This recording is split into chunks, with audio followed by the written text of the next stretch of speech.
Monsieur le Président, on aura les interventions après, ainsi.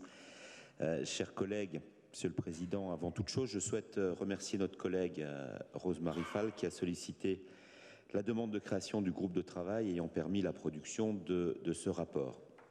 Soyez également une nouvelle fois remercié, Monsieur le Président, pour avoir accepté cette demande. Et je salue très sincèrement notre collègue Valérie Bozerlec qui a présidé les différentes rencontres auxquelles nous avons assisté avec Monique Poplino, Alain Casoni. Merci à tous ceux qui ont travaillé sur ce sujet important, Isabelle Hartz pour les services, ainsi que nos collaborateurs respectifs, Kevin Crodebro, Francis Herbey, Mathieu Ziegler, Jean-Marc Boulanger et Jean Levenbruck. En même temps, une question en préambule. Pourquoi ce rapport est présenté par la commission aménagement ?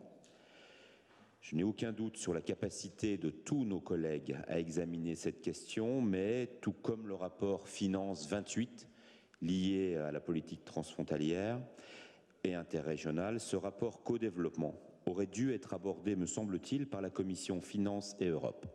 J'espère que la raison principale n'a pas été d'éviter de confier cette présentation à notre collègue Christian Ariès, élu de Longwy, compte tenu de ses bonnes relations avec nos collègues élus du Front de gauche du PIO. Monsieur le Président, le fait transfrontalier et le co-développement doivent nous interpeller car ils sont le quotidien de plus de 105 000 Lorrains. Chaque jour, le nombre de travailleurs frontaliers augmente.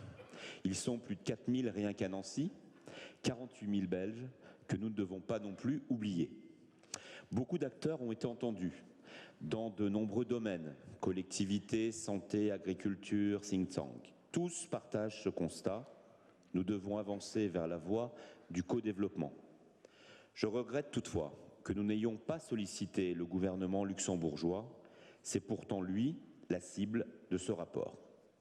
Un sujet prédomine dans vos conclusions. Et on l'a senti, on l'a vu, on l'a constaté semaine après semaine que ce rapport fut présenté, le travail en l'occurrence de Karl-Heinz Lamberts. L'adoption de son rapport par une des émanations du Conseil de l'Europe changera-t-elle la donne vis-à-vis de nos partenaires luxembourgeois ? Nos collègues du Front de gauche aimeraient le croire et se sont viscéralement attachés à voter une fois encore dans leurs municipalités respectives des motions visant à obtenir la fameuse rétrocession fiscale tant attendue. Rappelons tout d'abord que le Grand-Duché est un État souverain. Rappelons également que le rapport de Karl-Heinz Lamberts a été adopté par le Congrès des pouvoirs locaux et régionaux. Cet organe tout à fait respectable du Conseil de l'Europe adopte des textes, des recommandations, des résolutions, des avis qui ne sont en rien contraignants pour les États.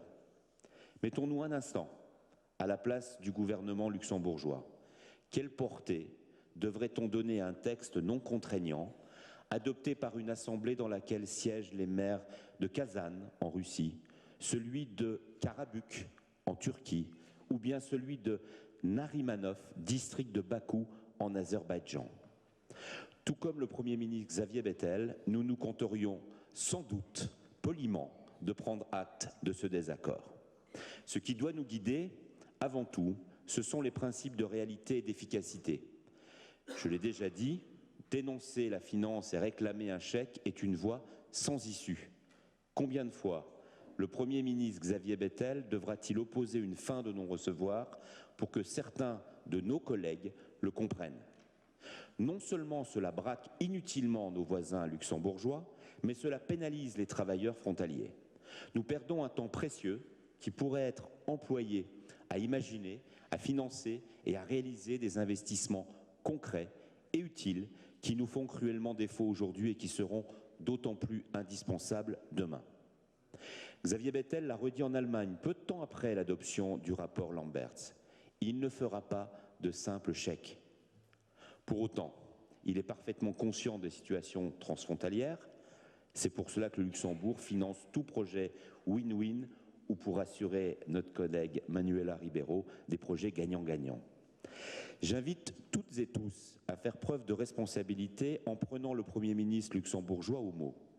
Choisissons une fois pour toutes cette direction pour être à la hauteur du défi qui reste à venir. N'ayons pas peur d'être ambitieux, investissons ensemble dans de vrais et grands projets durables. À l'inverse, crois qu'il faut vraiment tirer un trait définitif sur une rétrocession qui ne viserait in fine qu'à saupoudrer sans ambition des moyens financiers dans quelques municipalités qui en profiteront à coup sûr pour augmenter leur budget de fonctionnement, mais qui, de fait, passeront à côté de vrais enjeux, c'est-à-dire de l'avenir de leurs territoires et habitants qui travaillent au Luxembourg. Nous regrettons donc, Monsieur le Président, tu pouvais parler avant, hein, qu'une fois de plus, le serpent de mer de la rétrocession fiscale soit au centre de nos travaux, alors que nous savons pertinemment qu'elle n'aboutira pas. Cela frise trop souvent de fois la provocation. La responsabilité aurait dû nous conduire à ne pas y faire allusion dans ce rapport. Il est temps de prendre acte de la réalité politique. Les différences entre nos deux pays ne datent pas d'hier. La place financière luxembourgeoise n'est pas apparue subitement, de même que l'augmentation de la fiscalité française d'ailleurs. Augmentation que régulièrement vous avez eu l'occasion de soutenir. Personne ne peut dire qu'il est aujourd'hui pris par surprise. Unis dans la diversité, notre collègue l'a rappelé, la devise même de l'Europe nous rappelle cette réalité. Entre nos différents pays, malgré nos différences de langue, de culture, de droit, nous devons travailler ensemble pour avancer. Cette différence est finalement intrinsèque à l'Europe. Ne pas accepter cette différence, dénoncer le voisin alors que nous sommes au cœur de l'Europe, c'est quelque part être anti-européen et c'est dommage. Chers collègues, je déplore une chose, c'est l'absence de mention d'idées concrètes dans ce rapport. Aucune idée concrète. À l'inverse, vous demandez la création de 2 comités Théodule et la nomination d'un ou d'une déléguée interministérielle. Ceux qui passent des heures dans les bouchons quotidiens seront ravis d'apprendre la création de la conférence territoriale de l'action publique transfrontalière ou de la conférence territoriale transfrontalière des territoires du Nord Lorrain. Alors que nos concitoyens nous demandent du concret, vous répondez par plus de technostructures. Alors qu'on nous demande des solutions, vous répondez par toujours plus de bureaucratie. Avec de telles préconisations, le millefeuille administratif français a encore de beaux jours devant lui. Ainsi, un peu, et je me permettrai un peu d'humour, tout comme Cornelius et Pompadour, les 2 conseillers de Babar, vous appointez des commissions. Comme dans la chanson, il y aura des experts, des études, des comptes rendus et des mémoires envoyés au ministère. Tout y est sauf une chose, le concret. C'est pourtant ce que demandent nos concitoyens qui sont les premiers concernés et régulièrement, inlassablement relevés par notre collègue Popplino à chacune de nos rencontres. Nous devons nous inscrire résolument dans la démarche de projets partagés d'investissement ambitieux. Tous nos interlocuteurs nous ont dit que c'était la voie à prendre. Le point noir du fait transfrontalier est très concrètement la mobilité. La saturation de la 31 est manifeste. Cela ne peut que s'aggraver. La 31 bis, si elle devait se concrétiser à moyen voire long terme, ne peut constituer la seule réponse à cette problématique. L'arrivée d'Amazon en Moselle et de la plateforme logistique internationale de Bettembourg doit nous faire prendre conscience de l'enjeu. Un véritable mur se dresse devant nous. Les prévisions annoncent jusqu'à 135 000 frontaliers dans les années qui viennent. L'accord intergouvernemental, signé lors de la visite d'État qui prévoit 240 millions d'euros d'investissement, essentiellement sur le ferroviaire, est un premier pas ambitieux. Toutefois, les 120 millions d'euros d'engagement de l'État français ne doivent en aucun cas être répercutés d'une manière ou d'une autre, en tout ou partie, sur le seul contrat de plan État-région. Ces 120 millions doivent s'ajouter au CPER. J'appelle sur ce point la vigilance. Si l'accord intergouvernemental fixe enfin un cadre bienvenu qui devrait faciliter le développement du télétravail, cela ne limitera qu'à la marge le flux des frontaliers qui se déplacent sur les routes. La ligne de chemin de fer Nancy, Pont-à-Mousson, Metz, Thionville, Luxembourg, récemment évoquée par le maire candidat de Thionville. Cette ligne est actuellement saturée. C'est pourtant sur elle et sur le chemin de fer en général que nous devons nous recentrer, nous concentrer pour améliorer la mobilité des travailleurs transfrontaliers. Les communes du sud de département, Nancy, Pont-à-Mousson, doivent-elles aussi bénéficier de l'opportunité que représente le Luxembourg. Si les 16 nouvelles rames à 2 niveaux achetés par la région Grand Est sont un premier pas dans la bonne direction. Il nous faudra aller beaucoup plus loin. Si les investissements prévus permettront à 10 trains de circuler sur une heure en pointe, une heure en période de pointe, nous devons aussi penser à la prochaine génération de trains qui circuleront sur cette ligne. Les TER de nouvelle génération actuelle, mais aussi le réseau qui est actuellement limité à 160 km/h. Soyons ambitieux, battons-nous, pourquoi pas, pour imaginer que les trains Nancy-Luxembourg circulent à 200 km/h. Fixons-nous cet objectif à long terme de l'infrastructure et l'achat de rames neuves. Les régions Normandie, Centre-Val de Loire ont déjà investi en ce sens dans des rames nouvelles à 2 niveaux, aptes à circuler à cette vitesse. Faisons de cette ligne un projet transfrontalier en lui-même sur le modèle du Lehman Express, ce projet européen de mobilité transfrontalière qui a été financé par la France, la Suisse et l'Union européenne. Contribuons à rapprocher CFL et SNCF sur cette ligne. L'enjeu du logement doit aussi être une priorité. Le département, en tant que délégataire des aides à la pierre, doit prendre en compte la dynamique démographique qui s'est mise en place dans le PIO. Il doit mettre l'ensemble des acteurs de ce secteur autour de la table pour à la fois répondre à la demande des frontaliers et aussi permettre aux habitants historiques de rester sur place en offrant des logements à des prix accessibles. Nous devons lancer une grande démarche d'attractivité économique des territoires transfrontaliers. Il faut vendre un grand Luxembourg. N'ayons pas peur de faire la promotion dans des grands salons internationaux professionnels et de recrutement, les hauts salaires et le pouvoir d'achat des frontaliers, l'opportunité économique qu'ils représentent pour les entrepreneurs. Monsieur le Président, votre démarche d'attractivité qui se résume en grande partie, essentiellement en grande partie, à l'économie sociale et solidaire, n'a que très peu de chances de plaire et surtout de répondre à la demande et aux besoins des personnes qui gagnent leur vie au Luxembourg. Ils préféreront sans aucun doute un gastronomique à la cantoche. Cette démarche d'attractivité ne peut se faire qu'en lien avec une action sur le plan fiscal. Sur ce volet, la convergence entre les différents niveaux n'est pour l'instant qu'un vœu pieux. Et si le gouvernement a amorcé la baisse de l'impôt sur les sociétés en France, le même mouvement a eu lieu au Luxembourg. L'écart, je l'ai dit dans mon propos au mois de septembre, ne se réduira pas à court terme. Il faut donc agir pour restaurer un équilibre sur le nord lorrain afin de stopper la fuite des entreprises et des emplois. Vous demandez une étude sur l'éventuelle mise en place du mécanisme européen transfrontalier. Monsieur le Président, il faut le mettre en place dès que possible. Nous devons porter le PIO comme territoire pilote, je l'avais dit en septembre, en la matière. Et nous serons tous là pour accompagner cette démarche.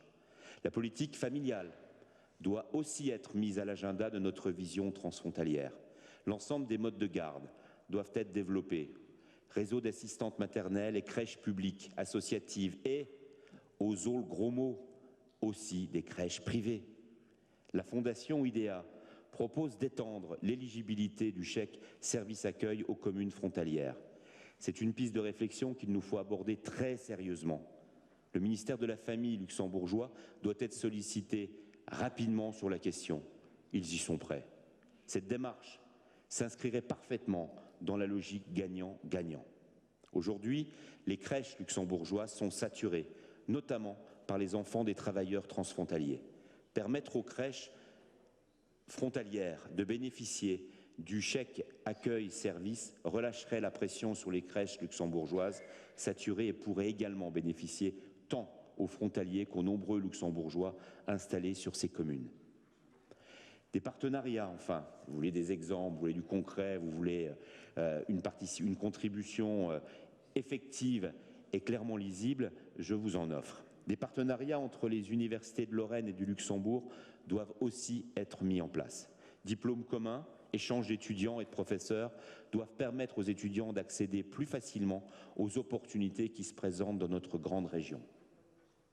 Plus généralement, notre offre de formation doit maintenant s'adapter et prendre en compte les débouchés potentiels qu'offre le Grand-Duché.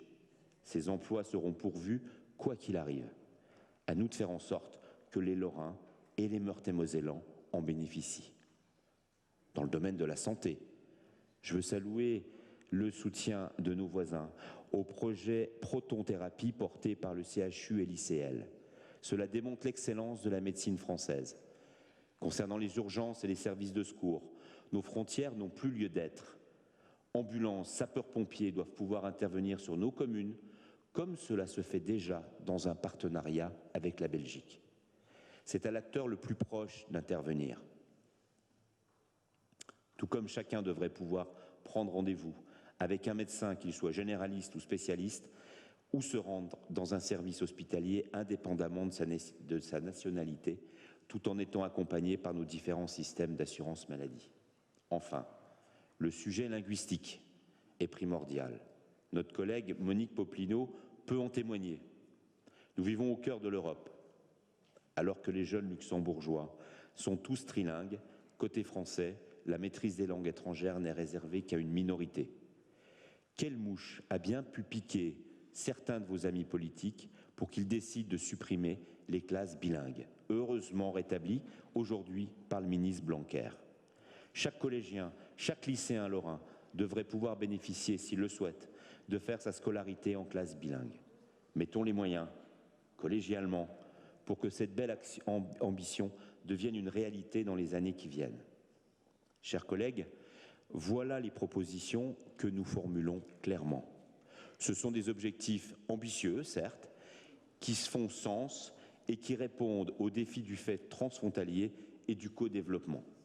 Une ligne rapide Nancy-Luxembourg transfrontalière européenne qui puisse bénéficier aussi au sud Meurthe-et-Mosellan, une démarche d'attractivité Grand Luxembourg au service du Nord Lorrain, la mise en place du mécanisme européen transfrontalier en tant que territoire pilote, engager une démarche pour ouvrir l'éligibilité du chèque accueil-service aux communes frontalières pour y développer les modes de garde, la possibilité pour chaque élève de s'inscrire en classe bilingue, lancer des partenariats entre nos deux universités.